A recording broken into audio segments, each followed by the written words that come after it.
we see in the Romans 12th chapter the practical things St. Paul is talking about. பரிசுத்த பவுல் இந்த ரோமருக்கு எழுதின நிருபம் 12வது அதிகாரத்தில் நடைமுறைக்கு ஏதுவான காரியங்களை குறித்து பேசுகிறதை நாம் பார்க்கிறோம். Dear people, God gives ample opportunities in the world for a man to come to an understanding of God.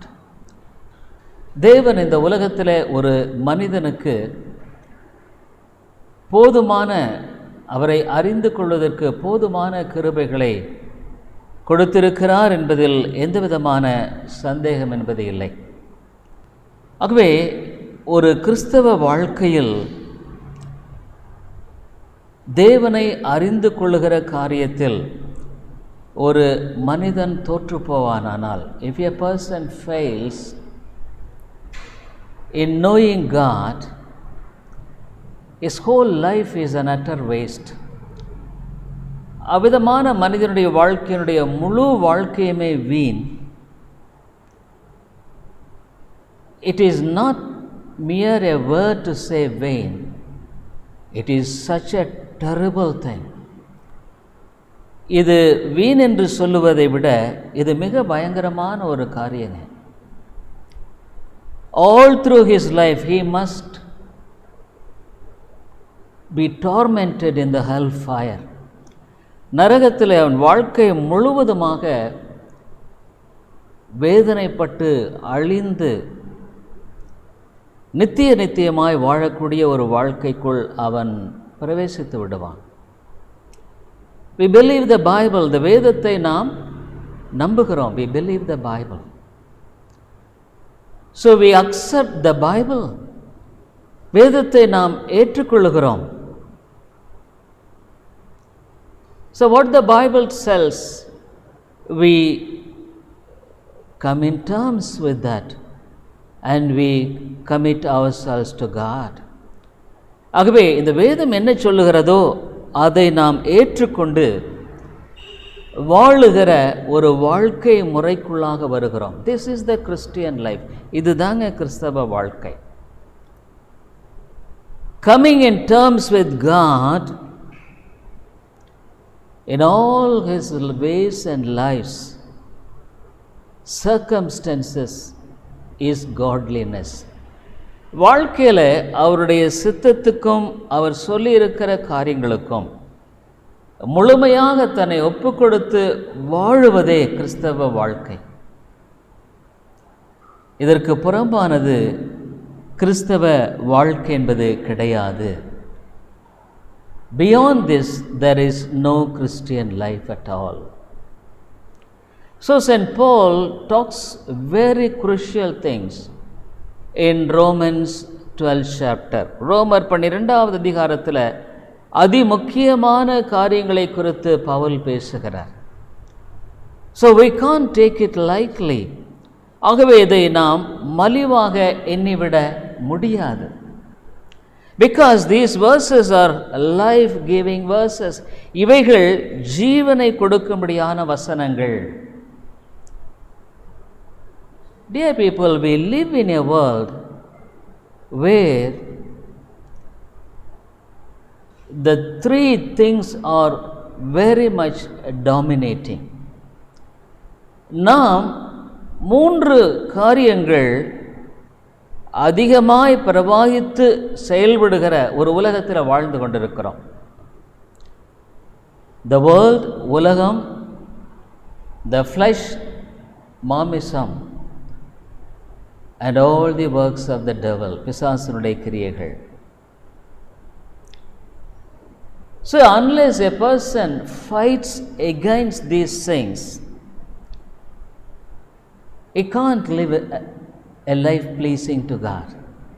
இவைகளை அவன் எதிர்த்து நின்று போடுகிறவனாக இல்லை என்றால் அவன் கிறிஸ்தவ வாழ்க்கையை வாழவே முடியாது, போரிடவே முடியாது.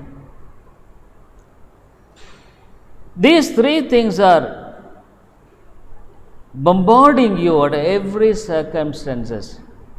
உன்னுடைய வாழ்க்கையில் இந்த 3 காரியங்கள் ஒவ்வொரு சூழ்நிலையிலும் உன்னை தாக்கி மேற்கொண்டு செயல்படும்படியாக பிரயாசப்படும் என்பதில் எந்த விதமான சந்தேகமில்லை. No doubt about it.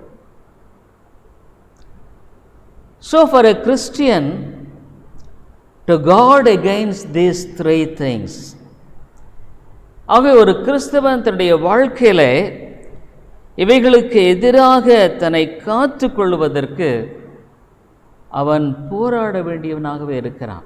He has to fight. We don't know how and in what situation the devil will attack us and trip us down through these things. இவைகளின் மூலமாக பிசாசு எப்படி நம்மளை தாக்கி கீழே வீழ்த்துவான் என்பது நமக்கு தெரியாதுங்க. We don't know. But always we have to fight against these things, the Bible says. வேதம் தெளிவாய் சொல்லுகிற ஒரு காரியம், இவைகளுக்கு எதிராய் நாம் போரிட வேண்டியது மிக மிக அவசியம். We must fight. ஆகவே விதமான ஒரு போராட்டத்தின் மத்தியில் அந்த 12வது அதிகாரத்தில் ஒரு முக்கியமான காரியத்தை சொல்லுகிறார். ரோமன்ஸ் 12th chapter, ரோமர் 12வது அதிகாரத்தில் ஒரு முக்கியமான காரியத்தை சொல்லுகிறதை நாம் வாசிக்கிறோம். அங்கே என்ன சொல்கிறார்னா, உன் வாழ்க்கையை ஆண்டவருடைய கரத்தில் ஒப்புக்கொடு. Commit your life into the hands of God. உன்னுடைய வாழ்க்கையை தேவனுடைய கரத்தில் நீ முதலாவது ஒப்புக்கொடு.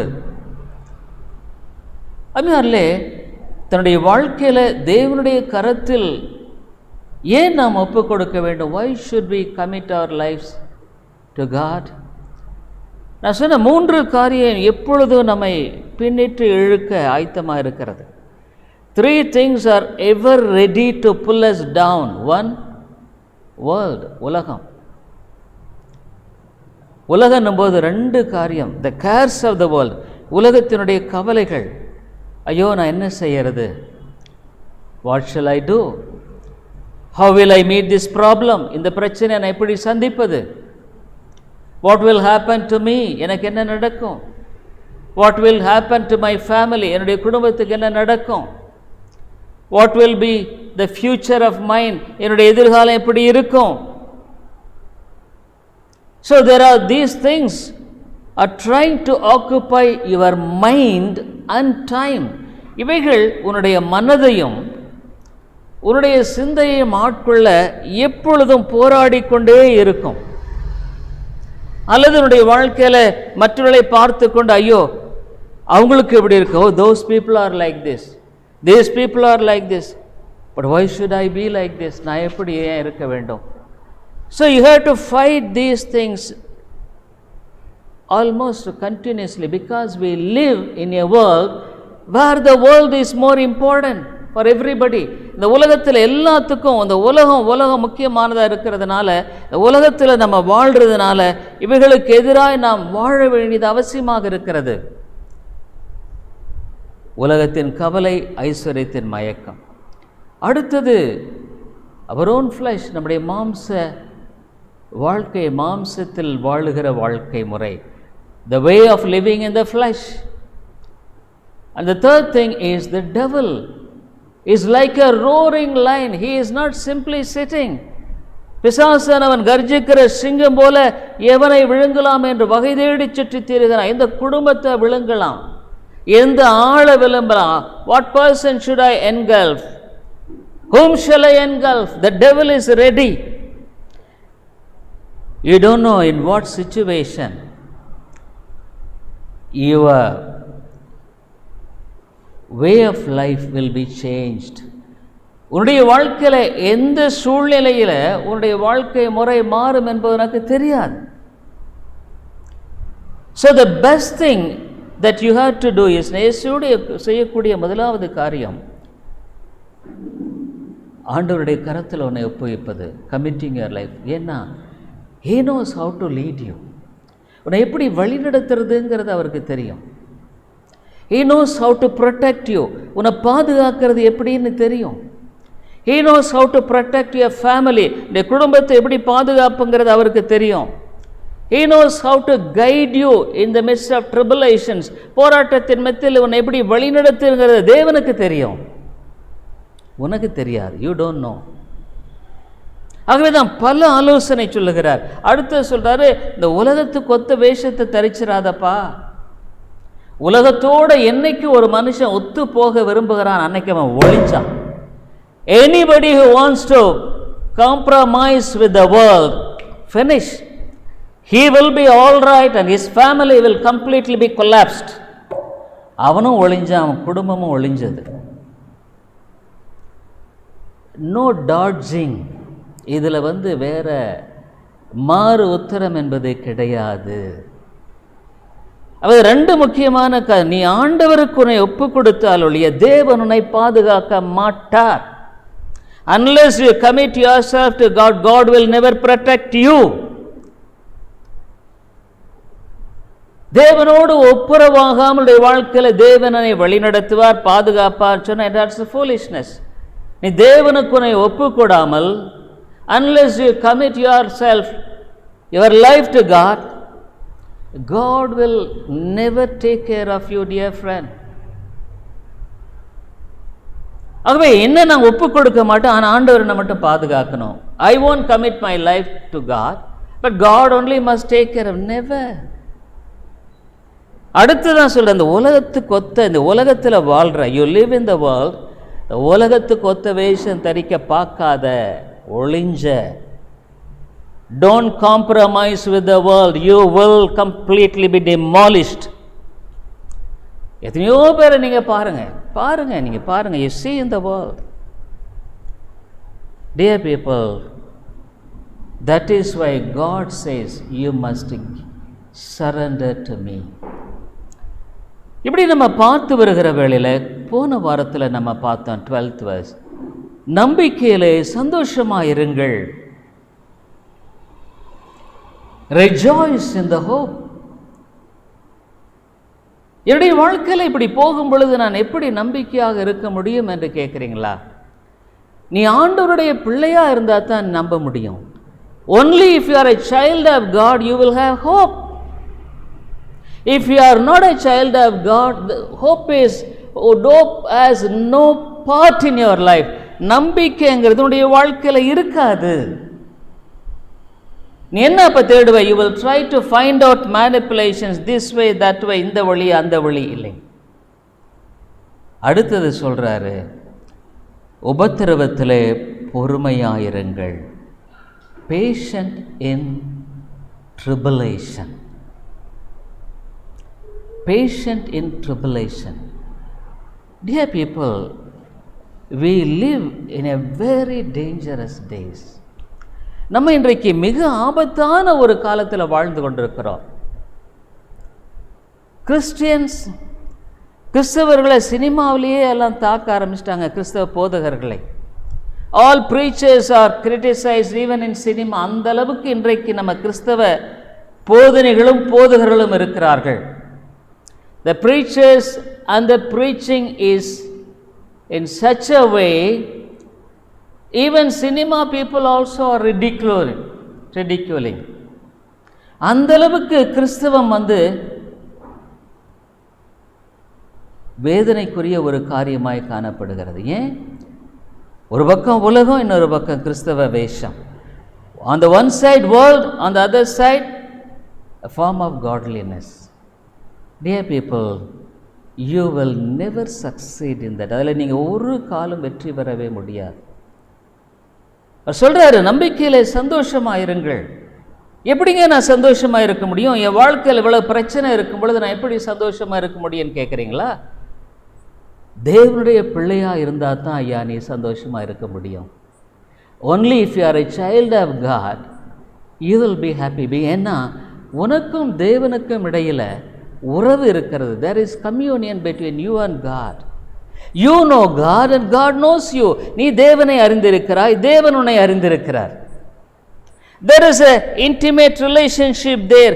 அங்கே உண்மையான ஒரு தொடர்பு இருக்கிறது. உன்னுடைய வாழ்க்கையில உனக்கும் ஆண்டவருக்கும் தொடர்பு எப்படி இருக்குங்க? யோசனை பண்ணி பாருங்க. Think of it. Are you able to pray to God for His help? அவருடைய உதவிக்காக அவரிடத்தில் ஜெபிக்க உங்களால முடிகிறதா? Could you trust Him in your trials? உன்னுடைய சோதனைகளை அவரை நம்ப முடிகிறதா? இந்த இடத்துல சொல்றாரு, உபத்திரவத்தை பொறுமையாயிருங்கள். நான் எப்படி பொறுமையா இருக்க முடியும்? எனக்கே உபத்திரவமாச்சே. I am passing through tribulations. Dear people, God reigns. இந்த வேதம் சொல்லுகிற ஒரு சத்தியம் என்ன தெரியுங்களா? தேவன் ஆளுகை செய்கிறார். God reigns. உடைய வாழ்க்கையின் ஒவ்வொரு சிறிய காரியத்தையும் தேவன் ஆளுகை செய்கிறார். In every small thing God reigns. வேதத்தில் தெளிவாய் சொல்லப்பட்டிருக்கிற ஒரு காரியம் என்னவென்றால், இந்த தேவனுடைய சித்தம் இல்லாமல் இந்த உலகத்தில் ஒன்றும் நடைபெறுவதில்லை. Nothing happens. Psalm 93 சங்கீதம் 93 வேதம் என்ன சொல்லுகிறது? 93வது சங்கீதத்தில் இந்த சங்கீதக்காரன் எழுதுகிறதை குறித்து நாம் வாசிக்கிறோம். அவர் என்ன எழுதுகிறார்? 93வது சங்கீதம் 1வது வசனம். The Lord reigneth. He is clothed with majesty. The Lord is clothed with strength, wherewith He hath girded Himself. The world also is stabilized, that it cannot be moved. கர்த்தர் ராஜரீகம் பண்ணுகிறார். தேவன் அண்ட சராசரத்தையும் அவர் ஆளுகை செய்கிறவராக இருக்கிறார். God is not dead. தேவன் மரித்து போகவில்லை. God has never lost His power. அவருடைய வல்லமையை அவர் இழந்து போகவில்லை. Through His word He created the stars, the earth, the sun, the moon. தம்முடைய வார்த்தையினால எவ்விதமாக நட்சத்திரங்களையும் சூரியனையும் சந்திரனையும் பூமியும் அவர் உண்டாக்கினார். அவைகளை இன்றைக்கும் ஆளுகை செய்கிறார். In the same way He reigns. அதான் சொல்லுது. He reigns you also. உன்னையும் அவர் ஆளுகை செய்கிறார். இவனுடைய வாழ்க்கையில எல்லாவற்றையும் அவர் நிர்ணயித்திருக்கிறார். He has established everything in this world.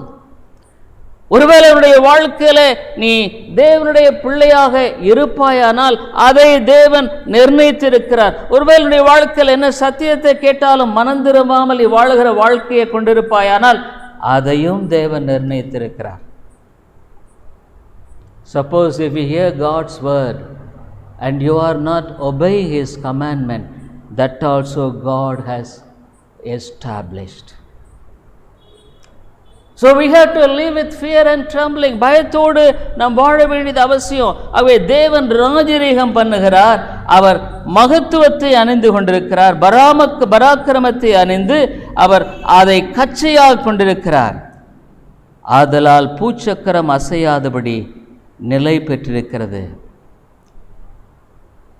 So the world is also established that it cannot be moved. How the sun gives light every day. சூரியன் எப்படி ஒவ்வொரு நாளும் வெளிச்சத்தை கொடுக்க தவறுவதில்லை. Day and night is not missing, not even a single day. இரவும் பகலும் ஒரு நாளும் கூட தவறுவது கிடையாது. The moon doesn't hide itself in its day of revealing itself. சந்திரன் தன்னை வெளிப்படுத்த வேண்டிய காலத்தில் வெளிவராமல் இருப்பதில்லை. இவைகள் எல்லாவற்றையும் தேவன் தம்முடைய சர்வ ஞானத்தை கொண்டு இன்றைக்கும் ஆளுகை செய்கிறார். வேதம் தெளிவாக சொல்லுகிற உண்மை. God reigns. தேவன் ஆளுகை செய்கிறார். அம்மையாலே அதே தேவன் தான், the same God who rules even a sparrow. ஒரு அடைக்கலான் குருவியையும் அவர் தான் ஆளுகை செய்கிறார். வேதம் சொல்லுகிறது, the Bible says, அவருடைய அனுமதி இல்லாமல் ஒரு அடைக்கலான் குருவியும் கீழே விழுவதில்லை. Without his permission, not a sparrow will fall. I believe that word. Do you believe it? அது நம்புறியா? Bible says he has numbered your hair, hairs. உன்னுடைய முடிகளை அவர் எண்ணி இருக்கிறார். வேதம் சொல்லுகிறது. நாளைக்கு என்ன உனக்கு நடக்கும்? God knows what will happen tomorrow. What will happen if you are alive next year on the same day at the same time? ஒருவேளை நீ உயிரோடு இருப்பாயானால் அடுத்த வருஷம் இதே தேதியில இதே வேளையில உனக்கு என்ன நடக்கும் என்ற தேவன் அறிந்திருக்கிறார். He knows all through your life. உன்னுடைய வாழ்க்கையினுடைய எல்லாவற்றையும் அறிந்திருக்கிற ஒரு தேவன் அவர். He knows the very end of your life. உன்னுடைய வாழ்க்கையினுடைய கடைசி மூச்சையும் அவர் அறிந்திருக்கிறார். அதனாலே தேவன் ஆளுகை செய்கிறார். வேதத்தில் பார்த்த பரிசுத்தவான்களுடைய எல்லா விதமான வாழ்க்கையுடைய நம்பிக்கை என்ன? God reigns. தேவன் ஆளுகை செய்கிறார். அவருடைய அனுமதி இல்லாமல் என்னுடைய வாழ்க்கையில் ஒன்றும் நடைபெறுவதில்லை. ஒரு தேவனுடைய பிள்ளையா இருந்தா தான் அதை நம்ம பாசிட்டிவா எடுத்து அந்த வாழ்க்கையினுடைய சூழ்நிலைகளில் உபத்திரவத்தையும் நாம் சகித்து மேற்கொண்டு அதில் வெற்றியோடு கடந்து போக முடியும். Only when we are a child of God, we will pass through the tribulations victoriously. If we are not the children of God, தேவனுடைய பிள்ளைகள் இல்லைன்னா உடைய வாழ்க்கையில நீ கவலைப்பட்டு கவலைப்பட்டு கவலைப்பட்டு வாழுவதே உன் வாழ்க்கை முறையாக இருக்கும். This is your way. ஒருவேளை நீ மற்றவங்களிடத்தில் சொல்ல முடியாமல், you can't even express, but in your heart, உடைய இருதயத்தில் always worrying, எப்போ பார்த்தாலும் கவலை, always anxious about the future, எதிர்காலத்தை குறித்த கவலை, always you have sort of fear in your life. உடைய வாழ்க்கையில் எப்போ பார்த்தாலும் ஒரு பயம் இருக்கும். Why? Because you could not really understand that God reigns. தேவன் ஆளுகை செய்கிறார் என்பதை உன்னால விளங்கிக் கொள்ள முடிவதில்லை. ஆகவே தான் பூச்சக்கரம் அசையாதபடி நிலை நிற்றிருக்கிறது. இரண்டாவது வசனத்தில் Psalm 93 second verse, Thy throne is established of old, Thou art from everlasting. உமது சிங்காசனம் பூர்வ முதல் உறுதியானது, நீர் அனாதியாய் இருக்கிறீர். அருமையானே, நம்முடைய வாழ்க்கையில நம்ம ஒரு காலத்துல தோன்றினோம், ஒரு காலத்துல மறையும்.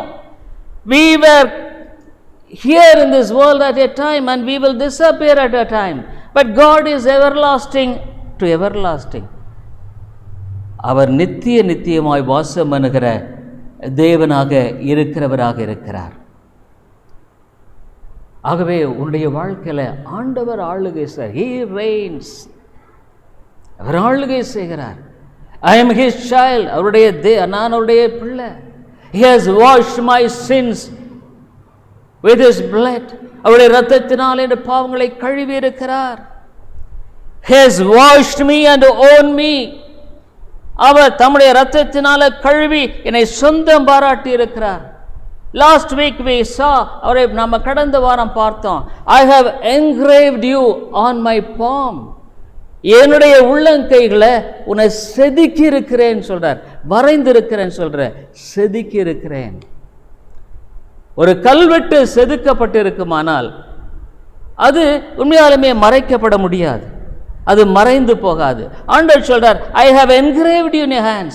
உன்னுடைய வாழ்க்கையில தேவனை சார்ந்து வாழுவதை போல நம்பிக்கைக்குரிய வாழ்க்கை என்பது எதுவுமே கிடையாதுங்க. There is nothing.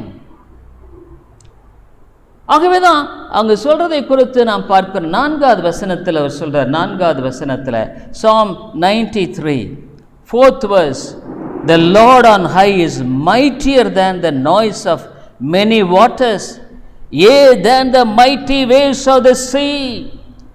திரளான தண்ணீர்களின் இரைச்சலை பார்க்கிலும் சமுத்திரத்தின் வலிமையான அலைகளை பார்க்கிலும் கர்த்தர் உன்னதத்திலே வல்லமையுள்ளவர். தண்ணீர்களின் இரைச்சலை பார்க்கலாம், சமுத்திரத்தின் வலுவான அலைகளை பார்க்கலாம். சீஷர்கள் அங்கே சமுத்திரத்திலே புயல் வந்த பொழுது கதறினார்கள், ஐயோ நாங்கள் மடிந்து போகிறோம், we are dying. Only care about us. எங்களை குறித்து கவலைப்பட மாட்டீரா? ஆண்டவராக இயேசு என்ன சொன்னார்? அற்ப விசுவாசிகளே, ye of little faith, why are you afraid? Is not your God is powerful than this storm? இந்த புயலை காட்டிலும் உன்னுடைய தேவன் வல்லமை உள்ளவர் அல்லவா? அருமையானவர்களே, நம்முடைய வாழ்க்கையில் எவ்வளவு பெரிய புயலாக இருக்கலாம், God knows how to handle it. அந்த புயலை வழிநடத்த முடிய, வழி கட்டுப்படுத்த முடியாக, அதனூடாக நம்மை நடத்தி செல்ல முடியாக தேவன் அறிந்திருக்கிறார். அருமையானவர்களே, என்னுடைய வாழ்க்கையில நீ முழுமையாக தேவனை சார்ந்து கொள்ளாதுதான் உன்னுடைய பிரச்சனையே. The only problem with you is you don't completely depend God. You don't surrender to God. தேவனிடத்தில் உன்னை முழுமையாக ஒப்பு கொடுக்கிறதில்லை. ஆகவே தான் உன்னுடைய வாழ்க்கையில் பல வேளைகளில் பலவிதமான காரியங்களினால் நீ அலசடிப்படுகிறாய். You are being troubled with so many things because your trust is not strong in God. Even the disciples என்ன பண்ணாங்க? ஐயோ மடிந்து போறான். When Jesus rose up, இயேசு எழுந்த பொழுது, காற்றும் கடலையும் அதட்டின பொழுது, when he calmed the sea, they were wondering, oh what a great God he is. என்ன ஒரு பெரிய தேவன். அப்படியே ஒரு கிறிஸ்தவ வாழ்க்கையினுடைய மிகப்பெரிய நங்கூரமான சக்தி என்ன தெரியுங்களா? கர்த்தர் ஆளுகை செய்கிறார். he reigns. என்னுடைய வாழ்க்கையில் அவருடைய திட்டம் இல்லாமல் இது அனுமதிக்கப்படவில்லை. இதிலும் எனக்கு வெற்றியை தருவார். even in this he will give victory. even in this he will give you victory. யோபு அவருடைய வாழ்க்கையில் சோதிக்கப்பட்ட பொழுது நாம் பார்க்கிறோம். யோபின் புத்தகத்துக்கு வாருங்கள். அவருடைய வாழ்க்கையில் யோபு தன்னுடைய வாழ்க்கையினுடைய உச்சகட்டமான சோதனையினூடாய் கடந்து போகிறார். There is no one to comfort him.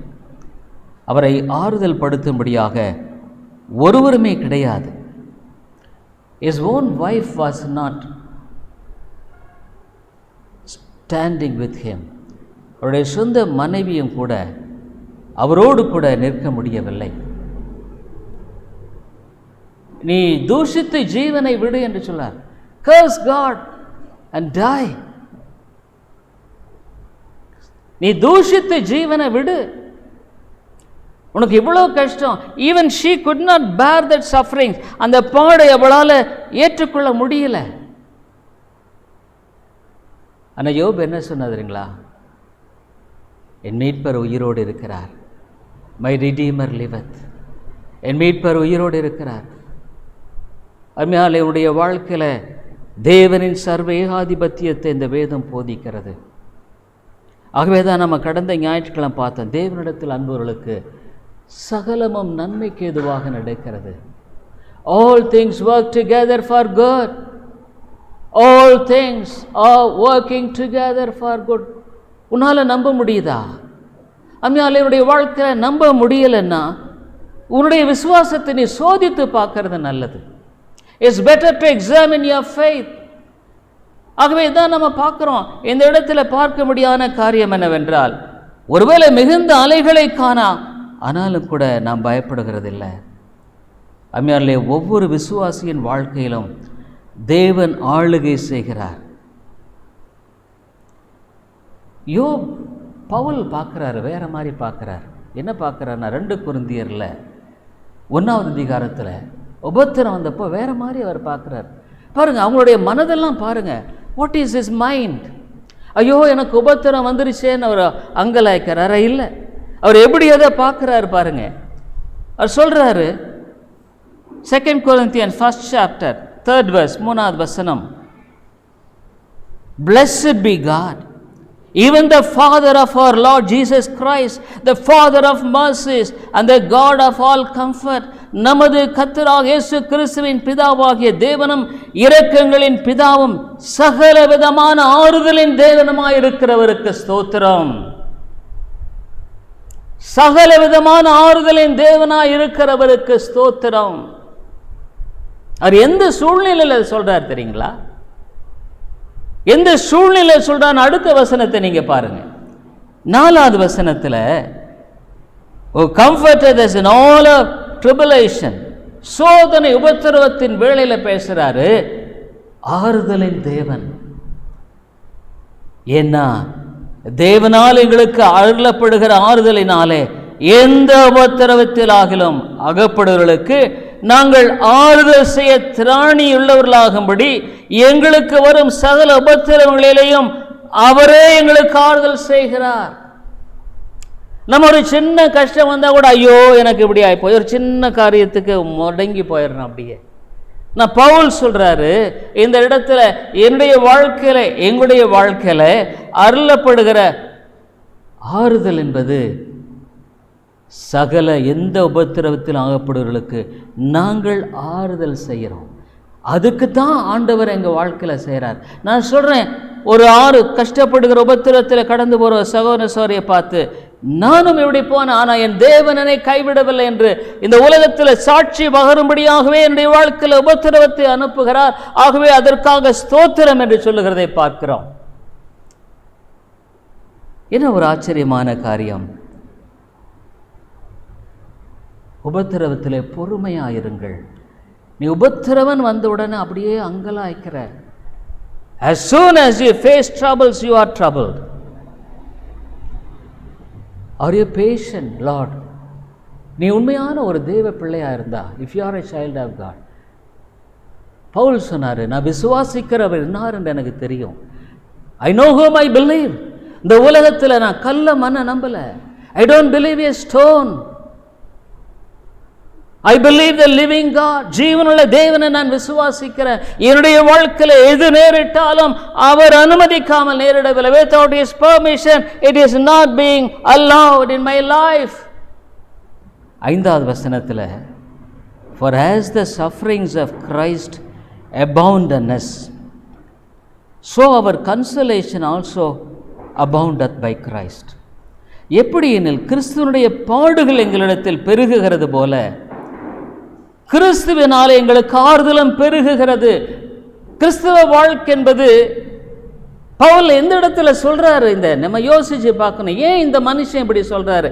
ஏன் இந்த சூழ்நிலை இப்படி சொல்றாரு? வேதங்கிறது ஏதோ வாசிக்கிறது சும்மா கடனுக்கு வாசிச்சுட்டு போறதில்ல. It is not simply reading something and go. This is living word, ஜீவனுள்ள வார்த்தை. ஏன் இந்த மனுஷன் இந்த சூழ்நிலை இப்படி பேசுறாரு? அவரால் எப்படி பேச முடியுது? How could he talk like this with confidence? Because he knows this God. ஏனென்றால் அந்த தேவனை அவருக்கு தெரியுங்க.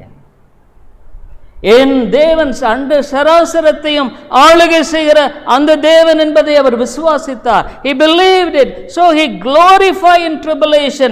சோதனையில் அவர் தாமே அவிதமாக சொல்றார். அது என்ன இன்னொன்று சொல்றாரு தெரியுங்களா? பவுல் அந்த உபத்திரவத்தை எப்படி பார்க்கிறார்? இதெல்லாம் நம்ம கற்றுக்கொள்ள வேண்டும். நம்ம உபத்திரவன் வந்த உடனே அங்கலாய்க்கிறோம். நீ அருமையால ஒன்று சொல்கிறேன், நீ ஆண்டவருக்கு ஒப்புக்கூடாமல் உபத்திரம் வந்தால் உன்னால் சகிக்க முடியாது. If you are not child of God, when you face tribulations, நீ அங்கலாய்த்து தான் போகணும், வேறு வழியே கிடையாது. ஐம் சாரி டு சே, இது வருத்து, நீ அங்கலாய்ப்ப. ஏன்னா உனக்கு விசுவாசங்கிறது வர்றதுக்கு வாய்ப்பில்லை. நீ தேவனை சார்ந்து வாழுகிற ஒரு வாழ்க்கை முறையில் இல்லை. உன்னுடைய விசுவாசம் என்பது நீ ஆண்டவருக்கு உன்னை ஒப்பு கொடுத்திருக்கையா, முழுமையாய் ஒப்பு கொடுத்தியா? பவுல் அந்த 12வது அதிகாரத்தில் ஆரம்பிக்கும் போதே இந்த சத்தியத்தை எல்லாம் சொல்லுவதற்கு அடித்தளமா சொல்றாரு. அவருடைய கரத்தில் உன்னை அடங்கியிரு, ஒப்புக்கொடு. கர்த்தாவே, உம்மை தவிர எனக்கு வேற இல்லை. என் பாவங்களை மன்னித்து என்னை உம்முடைய பிள்ளையாக்கும், என்னுடைய மீதலை மன்னித்து உம்முடைய பிள்ளையாக்கும், உம்முடைய சத்திய வழியில் என்னை நடத்தும். நீ உன்னுடைய வாழ்க்கையை ஒப்புக்கூடாமல் இந்த ஆசீர்வாதங்களை அனுபவிக்க முடியாது. அதுதான், unless you commit yourself to God, you can't enjoy the blessings in the later part of Lord chapter. 12வது வசனத்து அதிகாரத்தில் சொல்லப்பட்டிருக்கிற அந்த ஆசீர்வாதங்களை நீ அனுபவிக்க முடியாதுங்க. ஆனால் அருமையானே, உன் வாழ்க்கையில் அப்படி நீ ஏன் வாழணும்னு கேட்குறான். why you live like this? சொல்லுவாங்கல்ல, விதியா நீ அப்படி வாழ்ற? why? நீ ஆண்டவருடைய சத்தியத்தை கேட்கறதுக்கு எவ்வளோ தருணத்தை ஆண்டவர் கொடுத்திருக்கிறார். God has given you ample opportunity to hear God's word. ஒருவேளை என்ன முடியலன்னு ஆண்டவரிடத்துல போய் சொல்லு, ஆண்டவரே என்னால் முடியலன்னு சொல்லு. சே சரண்டர் ஈவன் யுவர் அன்ஃபெய்த். உன்னுடைய அவிசுவாசத்தை கூட ஆண்டவரிடத்துல நீ சரண்டர் பண்ண. ஆண்டவரிடத்துல ஒரு பயங்கரமான நிலையில தன்னுடைய மகன் பாதிக்கப்பட்ட அவனை கொண்டு வந்து இயேசுவினிடத்தில் நிறுத்தினான். மார்க் 9 நமக்கு நேரம் இல்லை. ஆண்டவரே இவனை தீல தமிழ்த்திட்டு பிசாசு அடுத்து தண்ணீர்ல என்ன ஆகும் அவனுடைய உடம்பு? அப்ப ஆண்டவர் சொன்னாரு, விசுவாசித்தால் கூடு, விசுவாசிக்கெல்லாம் கூடுன்னு சொல்லிட்டார். கதர்ன ஆண்டவரே என்னுடைய அவிசுவாசம் நீங்க எனக்கு உதவி செய்யும். அம்மையாலே நீயும் நானும் இன்னைக்கு கதற வேண்டிய ஒரு கதறல் இருக்கு. என்ன? ஐயோ என் அவிசுவாசத்தை மன்னியும் ஆண்டவரே, நான் எவ்வளோ ஒரு அவிசுவாசியா இருக்கிறேனே, விசுவாசம் இல்லையே, ஏதாவது ஒரு சின்ன காரியம்னா பதறனே. I don't have faith even for small things. I am completely trouble. Paul இன்னொருத்தர் என்ன சொல்றாரு பாருங்க, அவர் எப்படி ஏன் பொறுமையா இருக்கணும்னு சொல்றாரு. உபத்திரவத்திலே பொறுமையா இருப்பா, நீ பொறுமையா இருக்கும் பொழுது உனக்கு என்ன நடக்குன்னு சொல்றாரு. What will happen when you are patient? அது சொல்றாரு பாருங்க. 6வது வசனத்தில் அந்த 2 கொரிந்தியர்ல 6வது வசனத்தில் நாம் பார்க்கிறோம். 2 Corinthians 1st chapter 6th verse. அவர் சொல்றாரு, என்ன சொல்றாருன்னா, and whether we be afflicted, it is for your consolation and salvation, which is effectual in the enduring of the same sufferings which we also suffer, or whether we be comforted, it is for your consolation and salvation.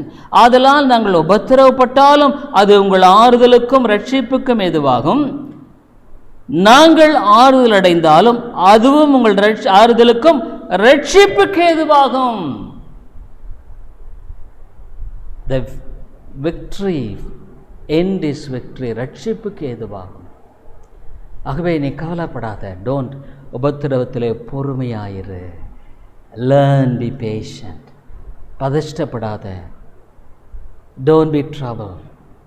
சிலர் கொஞ்சம் சின்ன கஷ்டம் வந்தால் கூட வாயில் வரதெல்லாம் பேசுவாங்க. they will talk all nonsense. நீ ஒரு விசுவாசியா? are you a believer? why are you talking like a foolish person? ஒரு மதியனமாக ஏன் பேசுகிற? உன் வாயிலிருந்து வார்த்தை வரும் பொழுதே அதை குறித்து நீ யோசிக்க முடியலையா? can't you understand even when the words are coming? இது நல்லது, ஆண்டவருக்கு பிரியமானதா? பவுல் சொல்ல, அது ரட்சிப்பாக முடியும். it will be finished as salvation. it won't be defeated. உபத்திரம் வருதா, எனக்கு உபத்திரம் வந்தா அது வெற்றியாக தான் முடியும். it will end up in victory. ஆகவே தான் உபத்திரவத்தில் பொறுமையை கற்றுக்கோ.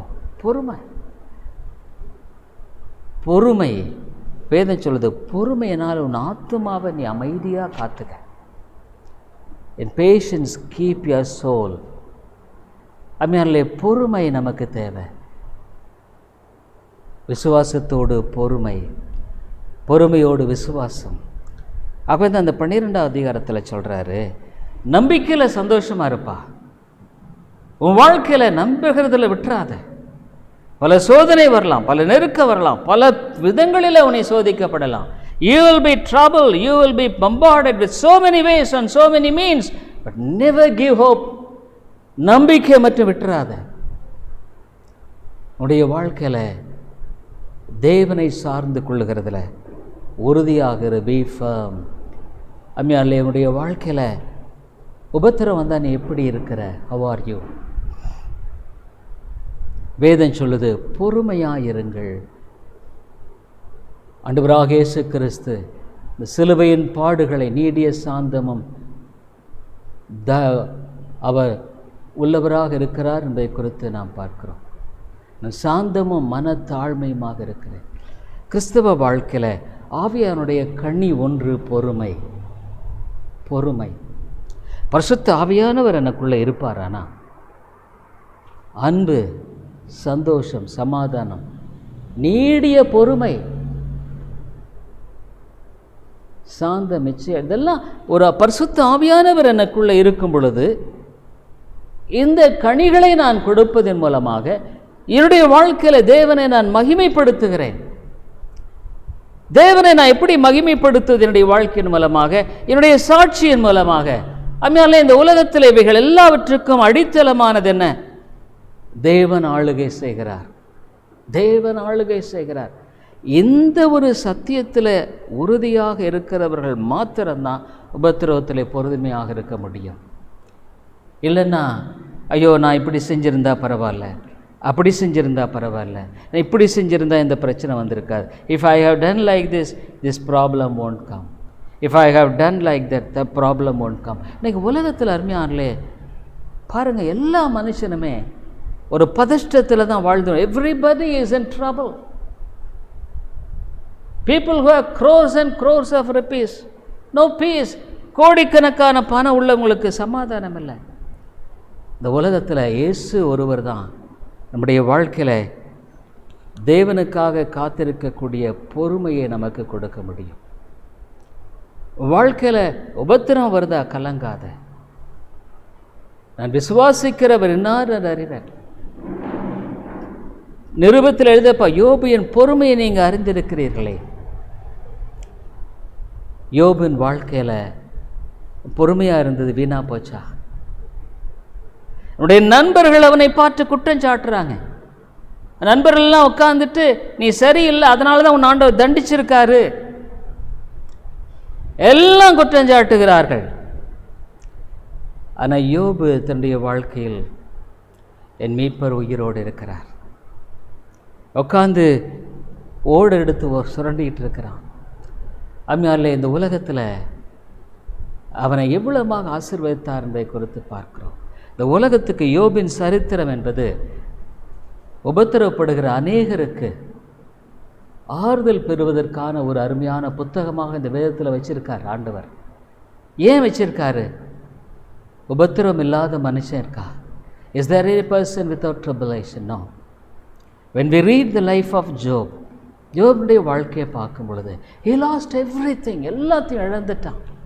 he lost his children, lost his property, பிள்ளைகள் எல்லாத்தையும் இழந்துட்டான். என் மீட்பர் உயிரோடு இருக்கிறார். இதையும் என்னுடைய வாழ்க்கையில் நன்மைக்கு எதுவாக அனுமதிக்கிறார். அதைத்தான் வேதத்தில் பார்க்குறேன். தேவனிடத்தில் அன்பர்களுக்கு சகலமும். அதனால அநேக வேளைகளில் பொறுமை இல்லாமல் நம்ம எல்லாத்தையும் போட்டு குழப்பி பண்ணிடுறோம். Because we don't have patience, we make it all a confusion. பொறுமை இல்லாதனால நம்ம ஆண்டவரிடத்தில் போக தவறி விடுகிறோம். Because we don't have patience, we don't go to God. Because we don't go to God, we don't get patience. ஆண்டவரிடத்தில் போகாதனால பொறுமையை பெற்றுக்கொள்வதில்லை. ஆகவே பவுல் சொல்கிறாரு, நம்பிக்கையில் சந்தோஷமாக இருங்க. உபத்திரம் வந்துருச்சா? இன்றைக்கி உலகத்தில் உபத்திரமே இல்லாத மனுஷன் இருக்காங்களா? Is there anybody who is without tribulation? Everybody has to suffer. But here people, the difference is between a child of God and not a child of God. உபத்திரம் எல்லாத்துக்கும் இருக்குது. ஆனால் ஒரு தேவனுடைய பிள்ளைக்கும் தேவனுடைய பிள்ளை அல்லாதவர்களுக்கும் இருக்கிற வித்தியாசம் என்னென்னா, தேவனுடைய பிள்ளைகள் உபத்திரவத்தில் பொறுமையாக இருப்பார்கள்.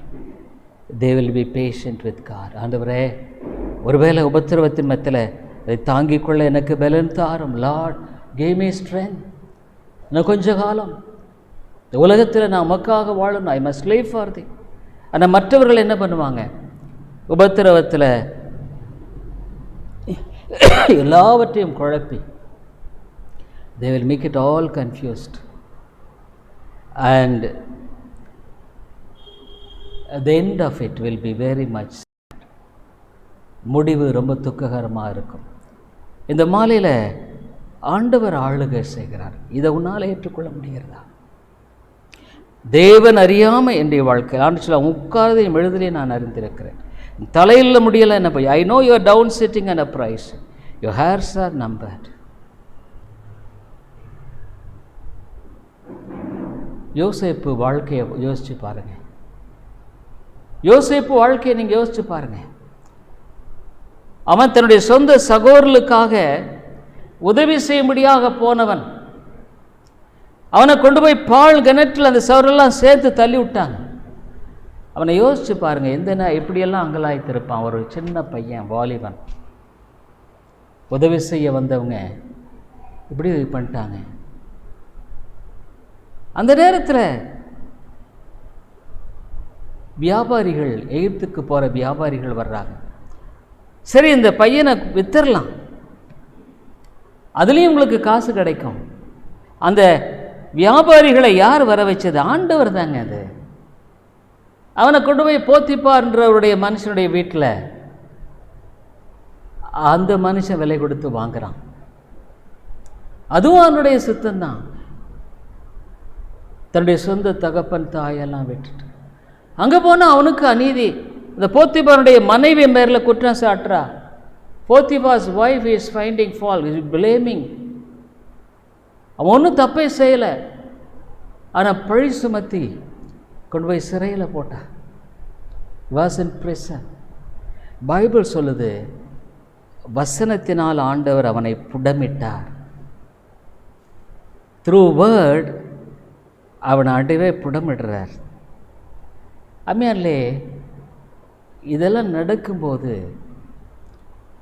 ஆண்டவர் எவ்வளோ பெரிய ஒரு எகிப்தில் பிரதம மந்திரியாக உயர்த்த வேண்டும் என்று ஆண்டவர் அவனை திட்டம் கொண்டு செயல்படுத்துகிறார். இவன் வாழ்க்கையில் கூட இந்த உபத்திரவமே மிகப்பெரிய ஒரு ஆசீர்வாதமாக மாற்றும்படியாக ஆண்டவர் திட்டமிட்டு செயல்படும் பொழுது உன் வாழ்க்கையில் நீ செய்ய வேண்டியதுன்னு அவருக்கு ஒப்புக் கொடுப்பேன். யோசேப்பின் வாழ்க்கையில் அவனுடைய சகோதரெல்லாம் போய் அவனுக்கு முன்னால் வணங்குறான். அதனாலே இந்த தேவனுடைய ஞானம் மிகப்பெரியது. சர்வ ஏகாதிபத்தியத்தின் தேவன் மாத்திரமல்ல, சர்வ ஞானம் உள்ளவர். உன் வாழ்க்கை எப்படி வழி நடத்தணும், உன்னை எப்படி அவர் வழிநடத்தி செல்லணும், உன்னுடைய பிரச்சனைகளை எப்படி செயல்படுத்தணும், உன்னுடைய பிரச்சனைகளை எப்படி ஆசீர்வாதமாக மாற்றணும், எல்லாவற்றையும் He knows. He is a sovereign God. He has got great wisdom. He knows how to handle your problem, how to solve it, how to make you to be a blessing. நம்ம செய்ய வேண்டியது, ஆண்டவரே உம்முடைய கரத்தில் என்னை ஒப்புக் கொடுக்கிறேன், என்னை மன்னியும் ஆண்டவரே. எத்தனையோ சமயங்களில் நான் பொறுமையற்று வாழ்கிறேன், என்னை மன்னியும். ஜெபிப்போமா? கண்களை மூடி நம்ம ஜெபிப்போம். ஆண்டவரே, உபத்திரவத்தில் பொறுமையாக இருங்கள். ஒருவேளை மற்றவர்கள் என்னை விளங்கி கொள்ளாமல் இருக்கலாம், மற்றவர்கள் வேறு மாதிரி பேசலாம். Others may not understand me, but let me be patient, Lord. Even this also is for a blessing. இதுவும் கூட ஒரு ஆசீர்வாதத்துக்கு தான். Dear people, அம்மையாலே, நம்முடைய வாழ்க்கையில் அவர் ஆளுகை செய்கிறார் என்ற சத்தியம் எந்த உபத்திரமாக இருந்தாலும் சரி, அவர் அதையும் நன்மைக்கு எதுவாக நடத்துகிறார் என்பதை விசுவாசிக்க நமக்கு ஆண்டவர் உதவி செய்யும்படியாக நாம் ஜெபிப்போம். அவருடைய அனுமதி இல்லாமல் இந்த உலகத்தில் ஒன்றும் நடைபெறுவதில்லை. நிச்சயமாக தேவன் மிகப்பெரிய ஆசீர்வாதமாக மாற்றுவார். ஆகவே பவுல் அருமையான யோசனை சொல்கிறார், நம்பிக்கையில் சந்தோஷமாயிருங்க. ஒருவேளை உபத்திரம் வந்ததா, அலசடிப்படாத, அங்கலாய்க்காத, பொறுமையாயிரு. Be patient. If you face tribulation, be patient. அன்புள்ள ஆண்டவரே, நீர் ஆளுகை செய்கிற என்பதை நாங்கள் மறந்து விடுகிறோம். உம்முடைய சித்தம் இல்லாமல் ஒரு சின்ன காரியமும் எனக்கு நேரிடுவதில்லை. ஆமாம் ஆண்டவரே, ஒரு சின்ன இருமல் வந்தாலும் கூட அதில் நீர் ஆளுகை செய்கிறீர். உம்முடைய சித்தம் இல்லாமல் வருவதில்லை, உம்முடைய நோக்கம் இல்லாமல் நடைபெறுவதில்லை. அப்போ ஏன் நாங்கள் அங்கலாய்க்க வேண்டும்? மன்னியும் ஆண்டவரே, எங்களை நீர் மன்னித்தருளும். எங்களுக்கு பொறுமையை தாரும். பொறுமையில் நாங்கள் வளர உதவி செய்யும். நிதானமாய் பேச உதவி செய்யும். நானுடைய பிள்ளை என்பதை மறந்து விடாமல் பேச எனக்கு உதவி செய்யும். பரிசுத்த ஆவியானவரே, நீர் ஒரு ஆத்துமாவில் இருக்கும் பொழுது அன்பு, சந்தோஷம், சமாதானம், நீடிய பொறுமை, தயவு, சாந்தம், நற்குணம், இச்சை அடக்கம், இப்படியான அழகான கனிகளை கொடுக்கிறீர். பரிசுத்த ஆவியானவர் எங்கள் வாசம் அணுகிறார் என்று சொல்லுவதில் பிரயோஜனம் இல்லை. பரிசுத்த ஆவியானவர் எங்கள் வாசம் அணுகிறார் என்பதை நான் எப்படி காண்பிப்பது? ஒரு மரத்தை நான் எவ்விதமாக இனம் கண்டு கொள்வது கனிகளினால மாத்திரம்தானே. ஆகவே எங்கள் வாழ்க்கையில் இந்த விதமான கனிகளின் மூலமாக பரிசுத்த ஆவியானவர் என்னில் வாசம் பண்ணுகிறார் என்பதை வெளிப்படுத்தக்கூடிய உண்மையுள்ள சாட்சிகளாக நீர் ஒவ்வொருவரையும் நிலைநிறுத்தும் ஆண்டவரே.